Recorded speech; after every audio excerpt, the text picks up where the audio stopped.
વડોદરા શહેરમાં election ward number 7માં સમાવિષ્ટ વિસ્તારમાં આજે નવા વિકાસલક્ષી કામોનું 77.17 લાખના ખર્ચે નવીન ડ્રેનેજ, નવીન વરસાદી ગટર લાઇન, નવીન રોડનું ખાતમુહૂર્ત કરવામાં આવ્યું, જેમાં સંજય પાર્ક તથા સૌરભ પાર્ક સોસાયટી પાસે ડ્રેનેજ લાઇન નાખવાનું કામ અંદાજિત ખર્ચ 20 લાખ, લાલજીકુઈમાં ડ્રેનેજ લાઇન નાખવાનું કામ અંદાજિત ખર્ચ 12.94 લાખ, નાગરવાડા શાક માર્કેટ પાસેની ગલીમાં ડ્રેનેજ લાઇન નાખવાનું કામ અંદાજિત ખર્ચ 5.46 લાખ, બહુચરણગર સોસાયટી પાસે ડ્રેનેજ લાઇન નાખવાનું કામ અંદાજિત ખર્ચ 10.88 લાખ, હરી એપાર્ટમેન્ટ તથા શિવાંશ ફ્લેટ પાસે ડ્રેનેજ લાઇન નાખવાનું કામ અંદાજિત ખર્ચ 8.05 લાખ, આર્યકન્યાવાળા રોડ પર ડ્રેનેજ લાઇન નાખવાનું કામ અંદાજિત ખર્ચ 19.84 લાખના ખર્ચે નવીન કામગીરી કરવામાં આવશે।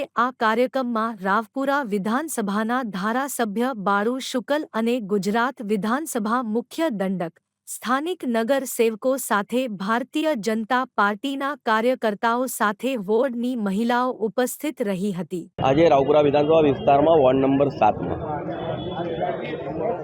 મુખ્યમંત્રી સ્વર્ણિમ જયંતિ શહેરા મહાનગરોના કામોના સંદર્ભમાં 1,67 લાખનાથી પણ વધારે લાગતના કિંમતના કામોના ખાતમુહૂર્ત આજે છે। હમણાં આપણે જ્યાં ઊભા છે ત્યાં સરદાર બોર્ડના કચામાં વોલ ટુ વોલ કાર્પેટ છે, wall two wall carpet, drainage અને પાણીના લાઇનના કામો છે।